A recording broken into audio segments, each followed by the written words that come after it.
Saudara-saudari yang terkasih, kita jumpa lagi dalam Pelita Hati di Honian Channel hari ini, Selasa 13 Mei 2025, hari biasa pekan keempat Paskah. Bersama saya, Romo Thomas Suratno SC dari komunitas SC Teluk Betung, Bandar Lampung, mendengar dan merenungkan sabda Tuhan, yakni firman Tuhan yang tersurat dalam Injil Yohanes, bab atau pasal 10, ayat 22 sampai dengan ayat 30.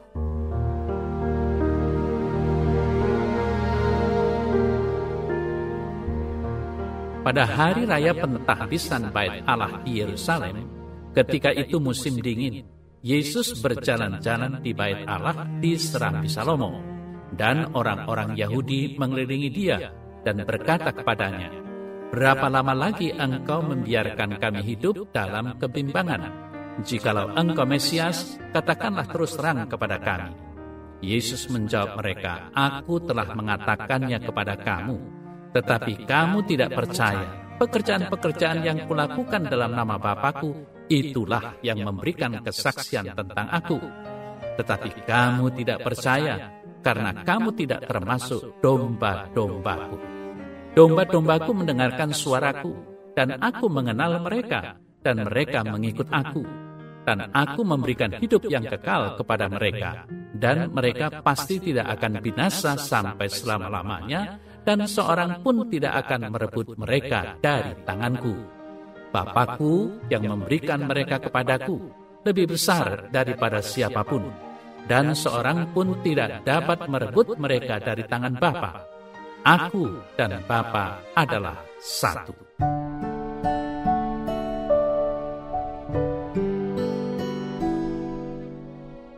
Saudara-saudari yang terkasih, Injil Yohanes bab 10 berbicara tentang Yesus sebagai gembala yang baik. Akulah gembala yang baik. Gembala yang baik itu mengenal domba-dombanya dan mereka mengenal suaranya. Lalu warta Injil hari ini, Yohanes 10 ayat 22 sampai dengan 30 berbicara tentang karakteristik dari domba-domba atau pengikut Yesus. Hal itu ditemukan dalam sabda Yesus, "Domba-dombaku mendengarkan suaraku, dan Aku mengenal mereka, dan mereka mengikut Aku." Domba-domba Yesus itu mendengarkan suaranya. Mendengarkan itu berarti memahami, menyatukan pikiran dengan yang didengarkan, dan melaksanakan semua yang didengarkannya. Saudara-saudari yang terkasih, kepada domba-dombanya, Yesus memberikan hidup yang kekal. Artinya, Sang Gembala memberikan rasa aman dan keselamatan kepada domba-dombanya. Tidak seorang pun dapat mengambilnya dari Sang Gembala, karena Tuhanlah yang telah menyerahkan mereka kepada Sang Gembala. Tuhan itu lebih besar daripada semua musuh yang hendak menghancurkan domba-domba. Alasan yang terkuat adalah karena Allah Bapa dan Sang Gembala itu satu.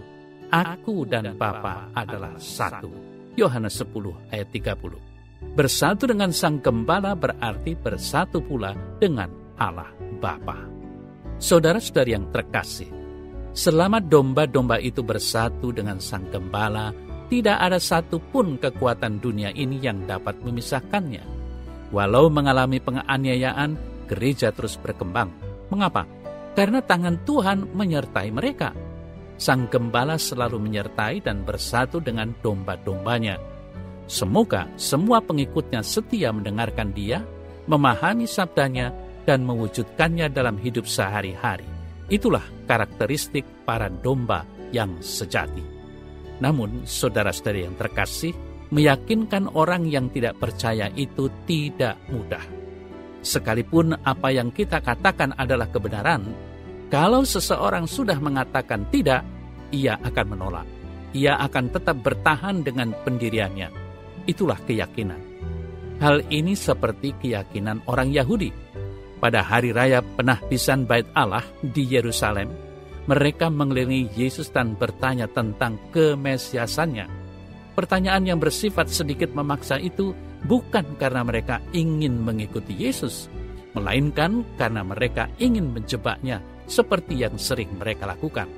Karena itu, saudara-saudari yang terkasih, Yesus tidak menjawab seperti keinginan mereka, melainkan mengingatkan kembali apa yang pernah Dia katakan dan lakukan. Semua perkataan dan tindakannya sudah menunjukkan bahwa Dia adalah Mesias, tetapi dalam arti yang sama sekali berbeda dari apa yang orang-orang itu pikirkan. Ketidakpercayaan itu membuat Yesus memasukkan mereka ke dalam golongan domba yang tak mengenalnya. Bagi yang benar-benar dombanya, tentu akan senantiasa menaati suaranya dan mengikuti Dia. Karya nyata yang dilakukan Yesus rupanya tidak dilihat sebagai tindakan kemesiasan.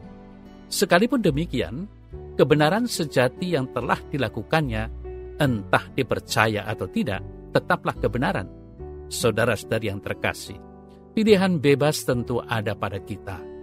Mau menerima Yesus seperti yang diajarkan dalam Alkitab tanpa harus meminta tanda-tanda mukjizatnya, atau tidak mempercayai hal itu. Bukankah Yesus pernah menegur Thomas karena tidak percaya pada kebangkitannya sebelum melihat tanda? Sungguh berbahagia bila kita dengan iman meyakini bahwa Yesus adalah Tuhan dan Juru Selamat, sekalipun kita tidak melihatnya secara fisik. Itulah keyakinan, dan itu jugalah iman kepercayaan kita.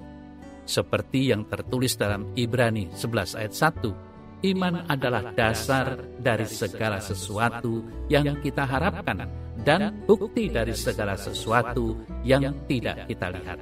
Kedewasaan iman terjadi saat kita memiliki keyakinan yang teguh, sekalipun tidak pernah melihat tanda.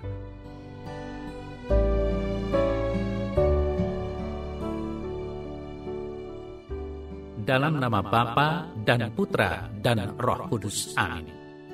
Ya Tuhan, bantulah aku untuk lebih sering memuji-Mu daripada merepotkan-Mu dengan permohonan-permohonanku.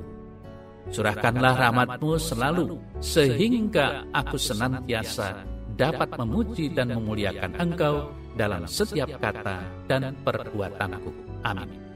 Semoga Allah yang Maha Kuasa memberkati saudara dalam nama Bapa dan Putra dan Roh Kudus. Amin.